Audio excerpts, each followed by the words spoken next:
생활 다섯 번째 시간으로 살아계신 하나님을 경험하라. 우리 세 번째 우리 말씀을 함께 나누려고 합니다. 우리가 하나님을 경험하는 삶 가운데에서 첫 번째가 뭐라고 말씀을 드렸습니까? 하나님을 경험하는 삶이 바로 이 승리하는 삶이다라고 되어 있습니다. 하나님을 만나는 자가 승리의 삶을 온전히 살아갈 수 있다라고 말씀을 드렸죠. 또한 그 하나님을 만나기 위해서 우리가 하나님께서 우리에게 주신 선물이 있다라고 말씀을 드렸죠. 그 선물 안에 하나님에 대해서 하나님이 누구인지, 하나님이 어떤 분인지, 하나님이 어떤 마음이신지, 하나님께서 무엇을 원하시는지를 자세히 상세하게 기록해 나왔다라고 되어 있어요. 그 선물이 뭡니까? 하나님이 주신 생명의 말씀이라고 되어 있어요. 그래서 하나님의 말씀을 통해서 우리는 하나님을 더욱더 알아갈 수 있고, 하나님의 말씀을 읽고 듣고 또 우리가 묵상함으로 말미암아 하나님을 만나게 되는 것이죠. 하나님의 마음을 알게 되고, 그로 인하여서 하나님의 말씀과 함께 할 때 우리는 하나님과 온전히 함께 하게 되는 줄 믿습니다. 오늘 세 번째 시간으로 우리는 그렇다면 하나님을 경험하는 삶, 구체적으로 우리가 하나님을 경험하기 위해서는 어떤 삶이 필요할까요? 무엇보다도 가장 중요한 것은 구별과 사모하는 삶이 있어야 합니다. 구별과 사모하는 삶, 한번 따라하겠습니다. 하나님을 경험하려면 구별함과 사모함이 있어야 합니다. 사모함이 있어야 합니다. 그렇죠. 살아계신 하나님을 경험하는 것은 날마다 믿음으로 하나님께 반응하는 것이다라고 되어 있어요. 믿음으로 뭘 한다고요? 반응한다라고 되어 있어요. 믿음으로 반응한다는 것이 그렇다면 뭘까요? 우리가 그냥 생각만으로 믿음으로 반응합니다. 내가 믿고 있습니다. 라는 것이 반응할까요? 여러분, 이 구약과 신약 가운데에서 가장 중요한 것은 믿음이란 말은 곧 믿는 생각과 마음과 동시에 행동도 함께 이어져 가는 것을 말해주고 있습니다. 믿는다면 믿는 행동이 나타나고, 믿는다면 믿는 반응이 나타나고, 믿는다면 믿는 말이 나타나는 것이고, 믿는다면 믿는 모습으로 온전히 드러나게 되는 것이 바로 믿음의 반응 가운데 있는 것이죠. 그러므로 살아계신 하나님을 경험한다는 것은 날마다 그 말씀에 대해서 무엇으로 반응한다고요? 믿음으로 반응한다는 거예요. 말씀을 듣습니다. 말씀을 읽습니다. 말씀을 묵상합니다. 말씀 붙들고 기도합니다만은 말씀으로 인하여 우리가 반응하지 못하면 믿음으로 온전히 나아가지 못하고 있다는 것을 말씀해 주고 있는 것이죠. 그러므로 우리가 이 말씀 가운데 늘 반응할 수 있는 순종과 반응할 수 있는 이 반응력, 반응할 수 있는 이 살아있음, 반응할 수 있는 온전히 깨어있음이 저와 여러분과 믿음의 성도와 교회 가운데 있어야 될 줄 믿습니다. 여러분, 반응하지 않으면 어떻게 되는가요? 뭔가 병들어 있다는 것이죠. 여러분 관절 요즘 고정단어 하시는 분들도 좀 많이 계시고, 고관절 수술하시는 분도 있고, 어느 분 보니까 또 인공관절도 넣으시는 분도 있고, 그죠? 나이가 드니까 이제 또 막 그렇게 하시는 분도 있어요. 근데 정형외과 가면 제일 먼저 뭘 이야기합니까? 뭘 제일 먼저 검사해요? 생전에 정형외과 안 가신 분처럼 이렇게 얘기하시는, 이 반응을 딱 보죠. 이게 두드리는 거, 이 뭐죠? 이 망치처럼 생긴 거, 뾰족하게. 저도 이 발목이 아파가지고 몇 년 전에 한번 가본 적이 있는데 톡톡 두드립니다. 그러면 건강한 다리는 어떻게 됩니까? 푹 차죠. 이렇게 탁 움직입니다. 그런데 고장 나 있으면 어떻게 됩니까? 이게 덜 움직여요. 그죠? 이게 살아있다, 살아있지 않다. 이 근육과 세포와 신경이 살아있으면 팔딱 움직이게 돼 있어요. 그러나 이게 뭔가 병들어 있고 뭔가 고장 나 있으면 반응이 어려워지게 되는 것을 말해주고 있죠. 믿음도 마찬가지입니다. 말씀이 이렇게 임했어요. 이거는 나이와 건강과 상관이 없어요. 말씀에 이렇게 반응이 하는가, 반응하지 않는가. 이것이 바로 우리가 지금 살아있는 믿음, 건강하게 자라있는 믿음, 무엇보다도 이 말씀 가운데 우리가 깨어있는 믿음인가, 그렇지 못한가를 말해주고 있는 것이죠. 하나님은 언제나 우리와 함께 하신 하나님인 줄 믿습니다. 그러기에 그 하나님께서는 우리에게 믿음 가운데 함께 살도록, 반응하도록 우리를 독려하시고 우리 가운데 기대를 하고 있다는 사실인 것이죠. 그러므로 우리는 어떻게 반응해야 되는가? 우리의 생각으로도 반응해야 되고, 우리의 눈빛으로도 반응해야 되고, 우리의 마음으로도 반응해야 되고. 이제 나이가 들면은 이제 손발이 안 움직일 때가 있습니다. 어렵죠. 움직이지 않을 때. 그런데 마음 가운데에서도, 생각 속에서도 믿음으로 반응을 해야 되는 거예요. 연세 많으시면 이제 믿음으로도 믿음의 말을 선포하고, 야곱이 마지막 이 호흡이 끝나는 그 순간에도 자녀들을 어떻게 합니까? 하나님의 명령과 하나님의 뜻을 따라서 예언하고 축복하는 그런 놀라운 자리 가운데 나아가는 것을 보게 되죠. 아브라함도 마찬가지고 이삭도 마찬가지입니다만은 사랑하는 성도 여러분, 우리가 그러므로 나이와 상관없이 늘 깨어서 말씀이라면 언제나 말씀 그 자체에 살아계신 하나님께 반응하듯이 온전히 반응할 수 있는 모습들로 준비되어지고 깨어 있어야 한다는 사실인 것입니다. 그렇다면 우리가 어디에서 깨어 있어야 되고 어디에서 분별하고 어디에서 우리가 이 말씀에 반응이 일어나야 되는가 한번 따라하겠습니다. 3터에서 1터에서 우리가 이 반응이 일어나야 된다는 거예요. 우리 교회에서는 보면은 다 믿음이 100점처럼 보여요. 여기 보면은 막 기도 응답을 뭐 10가지 100가지씩 다 받은 사람처럼 이렇게 오기도 하고 근심이 없는 것처럼 보이고 마음에 평안과 평강으로 이렇게 화평하게 이렇게 오시지만 일터로 딱 나가면 어떻게 됩니까? 걱정거리가 오고 시험거리가 오고, 그죠? 삶이 쉽지 않은 것을 우리가 너무나 잘 알죠. 딱 나가다 보면 이 예배당 문지방을 딱 넘어서다 보면 삶의 이 목에 숨이 턱턱 막히는 것 같은 어려움들과 아픔들이 우리에게 기다리는 삶의 모습들이 있을 줄 압니다. 또 그런 시기를 다 극복하고 이겨내고 이제는 그런 게 없다라고 생각될 수도 있겠지만, 그러나 삶의 터전에서 우리는 하나님과의 반응이 일어나야 됩니다. 믿음의 반응이 일어나야 되는 것이죠.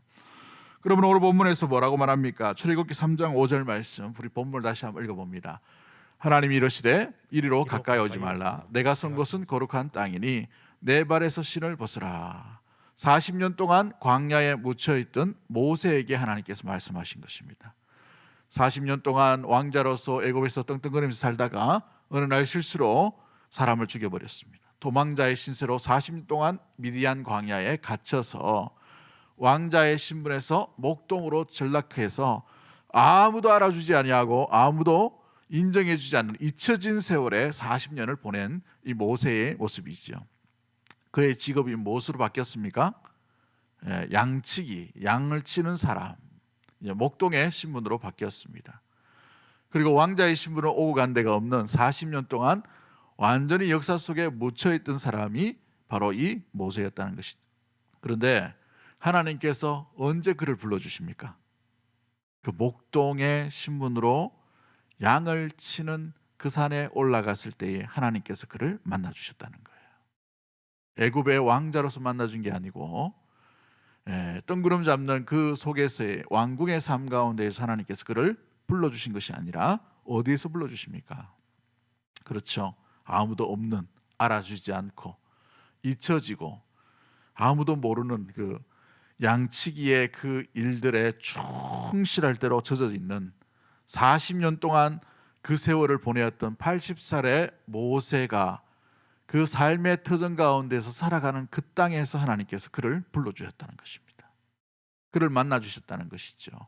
이것이 보여주는 것이 무엇입니까? 우리의 일터 가운데에서도 우리가 거룩하다 거룩하지 않다라는 것은 하나님이 계시느냐 하나님이 계시지 않느냐, 이것을 통해서 우리가 거룩하냐 거룩하지 않느냐를 알 수가 있게 됩니다. 그러므로 삶의 터전에 하나님이 계시면 그것은 거룩한 곳이 되게 되는 줄 믿습니다. 아멘. 이렇게 없노? 저녁을 안 드시고 오셨나? 여러분, 우리가 설거지 하더라도 주님과 함께하면 그곳이 하나님이 함께 하시는 거룩한 곳이 되는 거예요. 그렇죠? 여러분이 아이들을 키우고 양육하고 돌보고 마찬가지입니다. 꼭 예배당만 오면 우리가 거룩하다라는 것이 아니라 우리의 삶의 일터, 가정, 또 직장, 이웃과의 삶 가운데에서 그 속에서 주님을 만나고 모시고 함께 동행하면 그것이 하나님의 전이요, 그것이 하나님과 함께하는 곳이고 그것이 하나님의 나라가 임하는 그런 놀라운 곳이 되는 줄 믿습니다. 그러므로 그 출발이 어디에서 일어나야 되는가? 우리의 마음 속에서, 우리의 삶 속에서, 우리의 이 육체 가운데에서 먼저 일어나야 되고, 우리가 육체가 걸어가는 그곳에 주님이 함께 하심으로 우리가 성령의 전임을 기억하며 우리가 거느리는 모든 곳이 바로 주님과 함께하는 거룩한 곳으로 나아가야 한다는 말이죠. 이것이 바로 구별된 삶의 모습인 것입니다. 창세기 28장 17절 말씀인데, 28장 17절 말씀 한번 읽어볼까요? 시작. 이에 두려워하여 이르되 두렵도다 이것이요 이것은 다름 아닌 하나님의 집이요 이는 하늘의 문이로다 하고. 여러분 어떨 때 이 야곱이 지금 이 독백을 하고 있습니까? 신앙의 고백을 하고 있나요? 도망을 하다가 두렵도다 하나님의 집이다라고 얘기하고 있어요. 이 하나님에 대해서 알지 못했던 이 야곱이 꿈속에서 하나님을 만나게 되었어요. 사다리가 오르락내리락 하는 천사가 왔다 갔다 하는 그것을 보고 두렵도다 이곳은 하나님의 집이다라고 되어 있어요. 그 아버지 집 이삭의 집에서 하나님 앞에 제사를 했던 그곳이 아니라 도망다니며 지금 피할 길을 예비해서 어디로 올라갑니까? 이 라반 집 외삼촌이 있는 집으로 막 올라가고 있는 그 상황 가운데에서, 그죠? 이 베델이라는 곳에서 바로 하나님을 만나게 되었다는 것이죠. 이것도 마찬가지입니다. 여러분 이곳이냐 저곳이냐 장소가 중요한 것이 아니라 우리가 주님을 영접하고 주님을 만난 뒤에 우리가 나아가는 곳이 주님과 함께 나아가느냐, 주님을 만나면서 나아가느냐, 주님과 동행하며 나아가느냐, 이것이 바로 주님과 함께하는 것이요 주님과 동행하는 것이고 주님을 만나는 거룩한 곳이 되어가는 것이죠. 우리 일터에서는 교회에서의 어떤 예배드림과 기도와 이런 삶과 전혀 다르게 우리 일터에서는 완전히 예수 믿지 않는 사람처럼 행동해버리면 어떻게 됩니까? 하나님과 동행하지 않는 그런 모습들이죠. 일터에 그 경쟁력만 남게 되는 일들 가운데에서 우리는 하나님을 잠시 저쪽에다 두고 우리만 혼자 걸어가게 되고 나아가게 되는 그런 모습들로 볼 수밖에 없는 것이죠. 그러나 우리 하나님은 늘 우리와 함께 하시는 분, 함께 하기를 원하시는 분인 줄 믿습니다. 그러기에 어디를 가든지 어떤 곳을 가든지 성도는 주님께서 함께 하심을 기억하고 교회당이나 예배당이나 가정에서나 직장에서나 누구를 만나든지 주님과 함께 한다는 것을 기억하고 성전인 우리의 모습들로 인하여 늘 주님과 함께함, 이 동행, 하나님 앞에 이 존전 앞에서 살아간다는 것을 잊지 않는 믿음의 모든 가족들 되기를 주의 이름으로 간절히 축복합니다. 이것이 왜 중요하냐? 우리가 영적으로 충만하고 기쁨이 충만할 때는 그 어디나 하늘나라라는 고백을 할 수가 있어요. 우리 아들도 잘 되고 우리 자녀도 잘 되고, 그죠? 우리 직장도 잘 되고 승승장구한단 말이에요. 건강도 괜찮고 여유 자금도 좀 있고 이제 여행도 좀 많이 가고 괜찮단 말이에요. 삶의 여유가 있을 때는 그 어디나 하늘나라 이게 고백이 돼요. 이게 자연스럽게 고백이 된단 말이죠. 그런데 지질이 복도 없이 늘 힘들어요. 몸은 왜 이렇게 아픈지, 육신에 연약함이 있습니다. 사기는 왜 이렇게 또 당하는지, 사기를 또 당해요. 어려움이 있어요. 난공불락에 이 죄했을 때 이게 쓰러지는 것처럼 실패하고 좌절하고 낭망이 있고 근심과 걱정이 있어요. 자녀들 가운데에서도 뭔가 잘 되지 않는 그런 일들이 일어납니다. 그럴 때는 어떻게 여러분이 여러분 마음을 고백하고 있나요? 그때는 하나님이 계시지 않는 것입니까? 어떻게 생각하셔요? 하나님은 어제나 오늘이나 동일하신 하나님이신 줄 믿습니다. 그러기에 오늘 이 구별과 구분의 삶, 사모함의 삶이 중요한 모습들 가운데 있는 것이죠. 여러분 우리의 형편과 우리의 컨디션과 우리의 조건과 상관없이 우리가 주 예수 그리스도를 믿음으로 영접하고 우리 안에 주 성령께서 내주하시면 우리가 가는 어디나 우리 성령께서 우리와 함께 하심으로 그것이 어떻게 된 곳이 됩니까? 거룩한 곳이 되는 거예요. 여러분의 일터도 마찬가지입니다. 주님을 주되심을 인정하고 온전히 나아가는 그곳이 바로 주님의 나라가 되고 주님께서 다스리시는 곳이 되고 주님의 집이 되는 놀라운 일들이 일어나고 그런 고백들이 한결같은 고백으로 나아가게 되기를 주의 이름으로 간절히 축복합니다. 여러분 이 예배당만 오면 여기가 주의 집이라는 생각 가운데 우리가 늘 사로잡혀 있어요. 그렇습니다. 그런데 중요한 것은 뭐예요? 이곳에 왔지만 주님의 주되심을 인정하지 않으면 예배당이라 하더라도 그것은 주의 전이 아닐 수가 있다는 사실을 여러분 염두에 두어야 합니다. 여러분 이스라엘 백성들을 보십시오. 종교 타락이 일어났을 때 그 자리가 어떤 자리였어요? 성전이었습니다. 성전. 예수님께서 왜 이 성전에 들어가셔가지고 혹독하게 이렇게 매몰차게 뭐라 하시고 판을 뒤집어 엎으시면서 이렇게 하신 이유가 뭡니까? 하나님을 섬기는 하나님의 집이라고 말했지만 하나님을 존중 여기고 하나님과 함께하는 삶이 전혀 없이 물질로만 살아가는 그들을 바라보면서 하나님께서 독사의 자식들아라고 얘기하십니다. 회칠한 무덤이여라고 얘기하시죠. 혹독하게 얘기합니다. 지난주에 우리가 살펴봤던 호세아의 말씀과 아모스의 말씀 가운데 있는 것처럼 나는 제사를 원하지 아니하고 인애를 원하고, 이 말씀 가운데 있는 이유가 뭐예요? 그 자리가 타락해 버렸다는 것이죠. 우리도 마찬가지입니다. 지금 이제 기독교 역사가 120년에서 어떤 사람은 140년이라고 이렇게 얘기하신 분도 있어요. 이렇게 흘러가고 있는데, 종교가 100년 정도가 흘러가면 기성화되어 버립니다. 조직화되어 버려요. 굳어져 버린단 말이죠. 그럴 때 가장 위기가 뭐가 찾아오냐면 바리새화 되어 버리는, 뭔가 종교주의와 근본주의와 또 율법주의가 난무하는 그런 잣대만이 팽배할 가능성이 있어요. 그래서 교회 안에서도 마찬가지고 신앙생활 할 때도 이거 지켜야 돼, 이거 해야 돼, 이런 것만 남는단 말이죠. 그런데 이것만 나오면 여러분, 이거라도 하면 괜찮은데 이거 하면서 어떻게 됩니까? 주님의 주되심을 인정하지 않는 거예요. 심지어 이스라엘 백성들은 어떻게 됐습니까?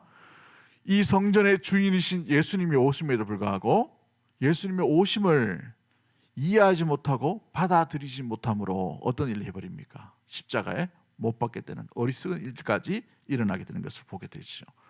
구별하지 못했기 때문에 그런 것입니다.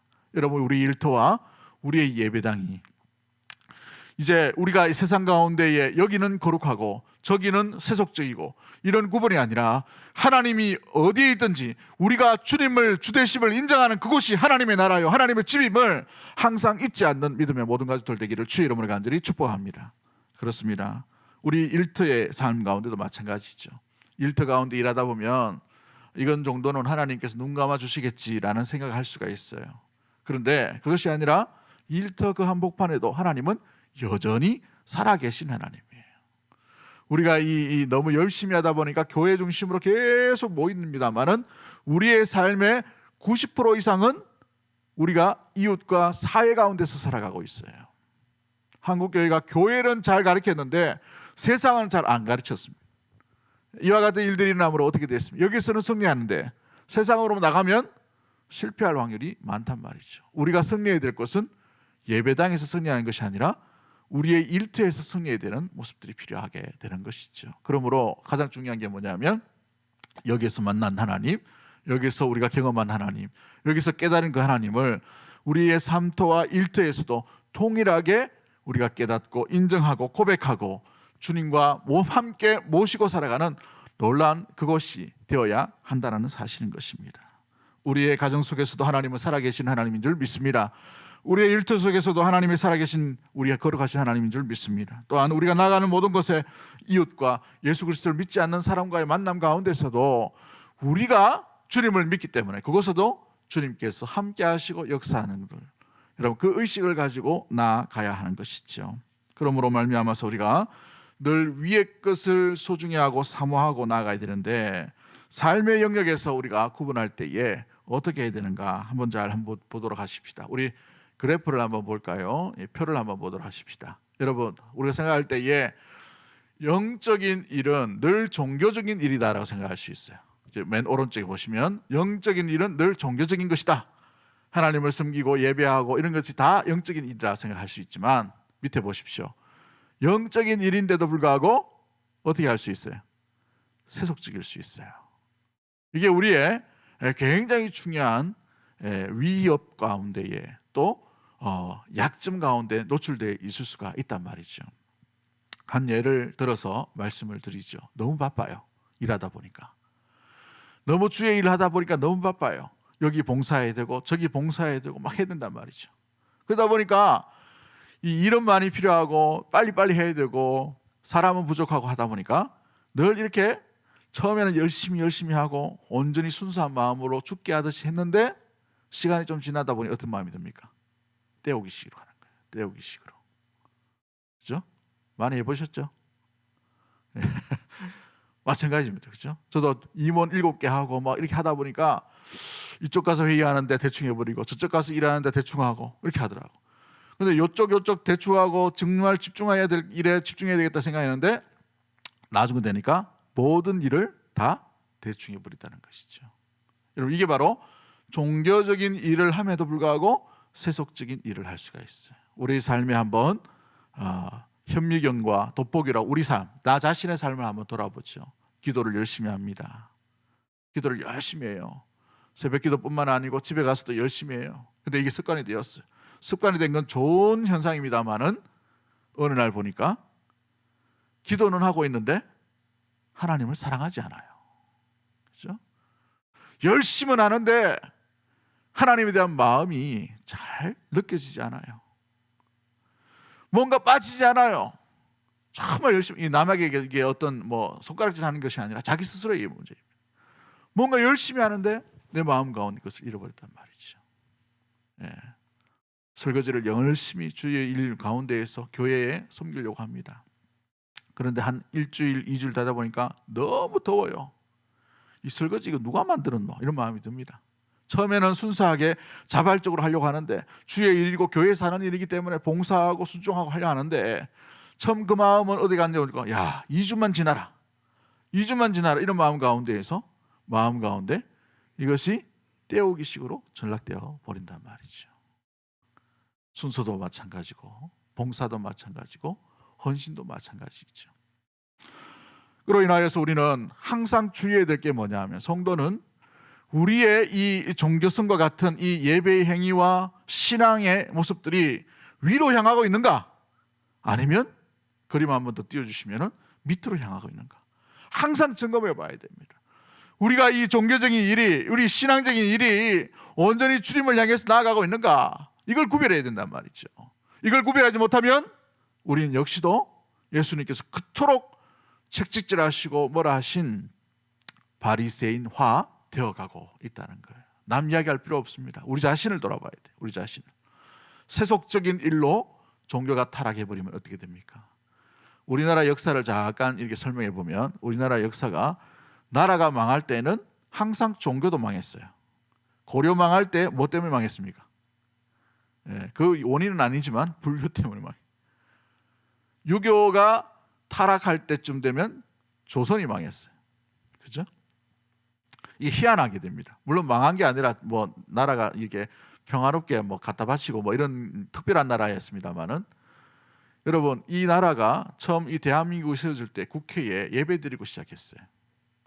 어느 목사님 국회의원이었는데 어느 목사님 나오셔서 개회 기도하시고 국회 열도록 하겠습니다. 이렇게 했어요.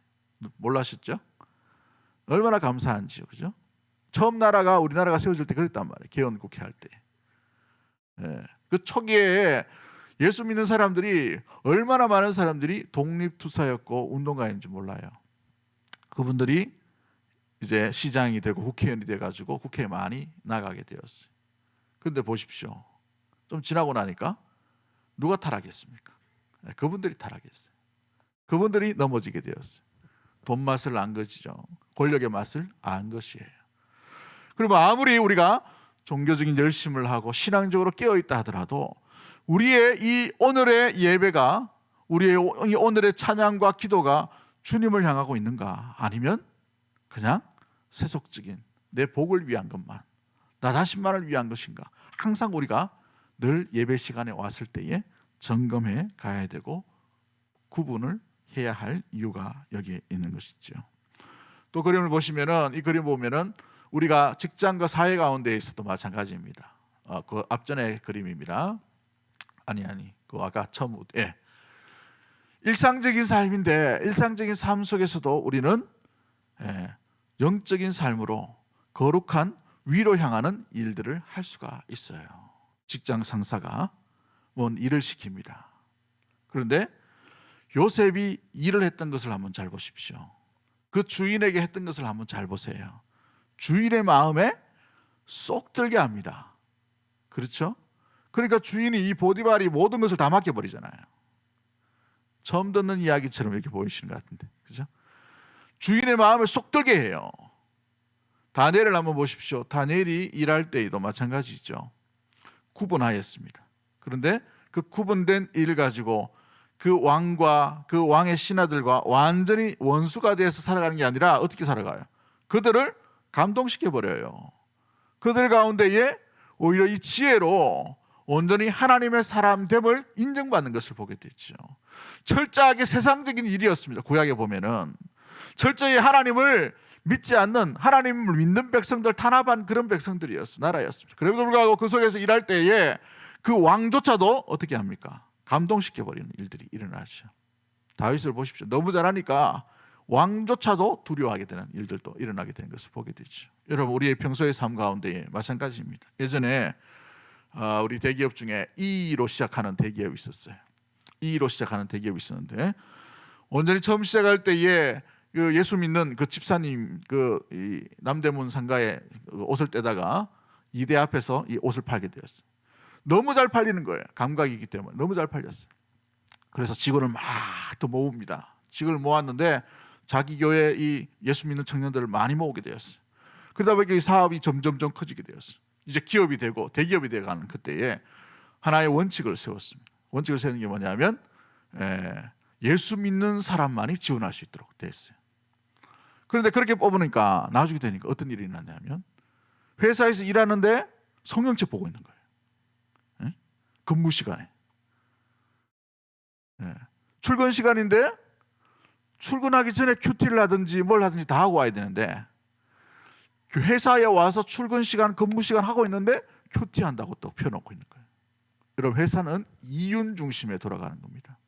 이윤이 되지 않으면 그 직원은 있을 필요가 없죠. 철저하게 이 이윤 중심이기 때문에. 근데 이 청년들이 그걸 착각한 거예요. 왜 우리가 예수 믿는데, 예수 믿는 사장이고 예수 믿는 장로님이 회장인데 왜 이거 못 봐주냐고 막 이렇게 얘기하는 거예요. 그건 복지와 상관이 없는 겁니다. 그 회사가 살려면 그 직원이 열심히 일을 해야 되는 거예요. 그걸 놓쳐버렸어요. 그러니까 이 인사관계자들이 너무 속이 상하는 거예요. 매출은 점점 떨어지고 일의 능력은 안 누르고. 그래서 사회의 어떤 손가락질도 있고 이래서 이제 인사 정책을 바뀌게 되었습니다. 어떻게 바뀌었냐면 예수 믿는 사람 반, 예수 안 믿는 사람 반, 이렇게 뽑게 되었어요. 누가 더 잘하게 됐을까요? 예수 안 믿는 사람이 일 더 잘하는 거예요.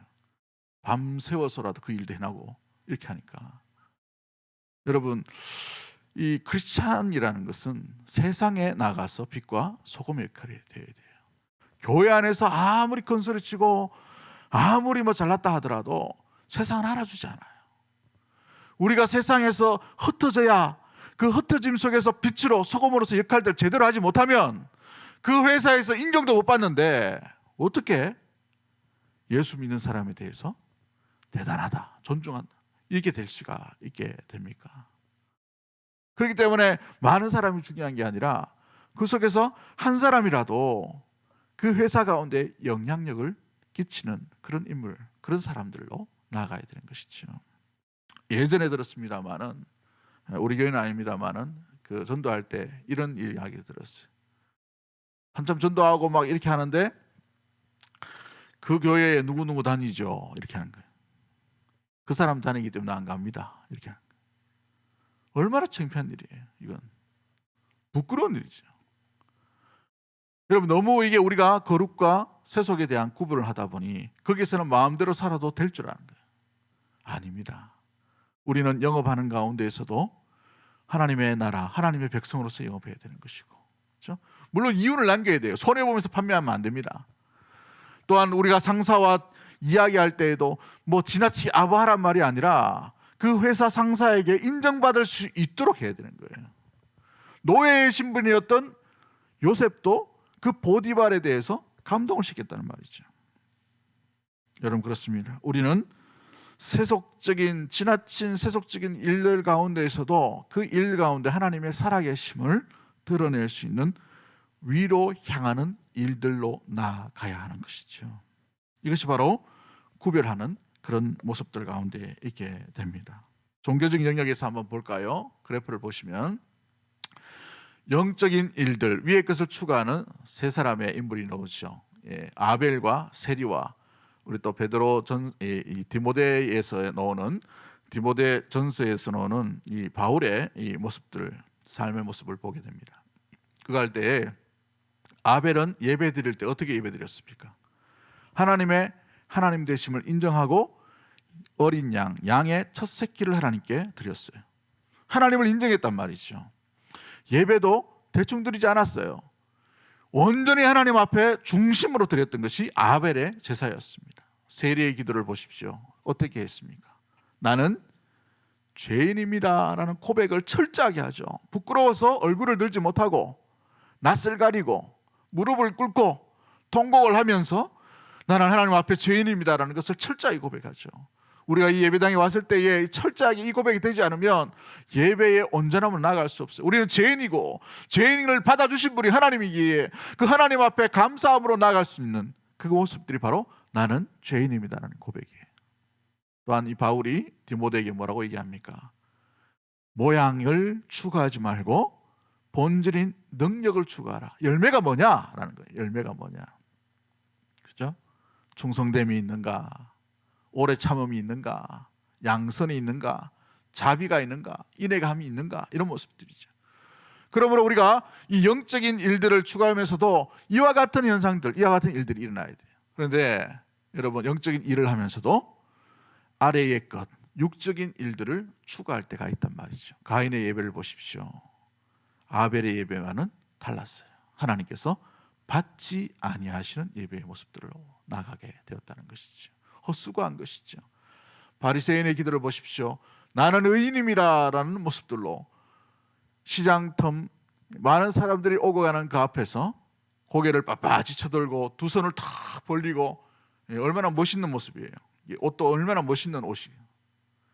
그런 모습으로 나아가며 기도하는 그의 모습을 보시고 우리 예수님께서 누가 진짜 예배자인가, 기도를 받으시는가, 누구의 기도를 받으시는가를 예수님께서 설명하고 있는 것을 보게 되죠. 디모데도 바울에게서 들었던 것들이 뭡니까? 경건의 모양을 추구하지 말고 경건의 능력을 추구하라 했어. 모양을 버리라라고 되어 있어요. 모양만 사모하지 말라라고 이렇게 이야기하는 것이죠. 오늘 우리가 드리는 모든 예배와 하나님께 향하는 그 모습들이 온전히 이 귀한 마음 가운데에서도 주님을 온전히 살아계심을 인정하고 나아갈 수 있는 그런 방향이 되기를 주의 이름으로 간절히 축복합니다. 아멘. 두 번째, 우리가 일상적인 영역에서 어떻게 됩니까? 또 그래프를 하나 보죠. 요것만 하고 이제 말씀 마치도록 하는데, 여러분, 이 일상적인 영역에서도 마찬가지입니다. 아브라함을 보십시오. 가는 곳마다 옮길 때마다, 장막을 옮길 때마다 뭘 했어요? 항상 따라하는 것이 예배자의 삶, 하나님을 인정하고 하나님을 드러내는 삶을 온전히 살아가게 된 것을 보게 됩니다. 큰 전투에서 또 무엇보다 어떤 특별한 일이 있을 때에 하나님을 찾게 되죠. 브루시길라와 아굴라를 보십시오. 고린도 교회 가운데에서 탁월한 본을 보이고 삶 가운데, 가정 가운데 아름다운 본을 보였던 사람들이 이 부부였어요. 그런데 반대의 역할들을 했던 부부가 있죠. 아나니아와 삽비라를 보십시오. 숨겼어요. 성령을 속였다고 이렇게 말씀하고 있죠. 그렇죠. 느헤미야를 보십시오. 그는 총독이었음에도 불구하고 일을 할 때에도 항상 하나님의 살아계심을 인정하고 하나님께 잠깐 목도하고 늘 왕 앞에 설 때에도 기도함으로 나아가고 뭔가 일을 추진할 때에도 먼저 돌아보면서 하나님 앞에 묻고 일을 하면서도 항상 그 질을 하나님께 아뢰었던 사람이 느헤미야였어요. 그 기도문이 느헤미야서에 굉장히 많이 기록되어 있는 것을 보게 되죠. 일상적인 삶 가운데서도 거룩함과 진실함과 위의 것을 추구하는 영적인 일들을 충실히 감당했던 아름다운 관리였어요. 사울왕을 보십시오. 잘하는 것처럼 보였어요. 그러나 결정적인 순간에 그는 하나님을 무시하게 되었습니다. 하나님을 잊어버렸어요. 하나님을 온전히 붙들어야 됨에도 불구하고 그 자리에서 하나님을 붙드는 것이 아니라 신접한 여인을 붙들게 되고 예배의 자리를 요식의 행위로서 전락시켜버렸던 그 모습들로 인하여 하나님께서 뭐라고 말씀하십니까? 나를 존중히 여기는 자를 내가 존중히 여긴다라고 이렇게 말씀하시면서 그의 왕위를 빼앗아버리는 일들이 일어나게 되었죠. 사랑하는 성도 여러분, 그렇습니다.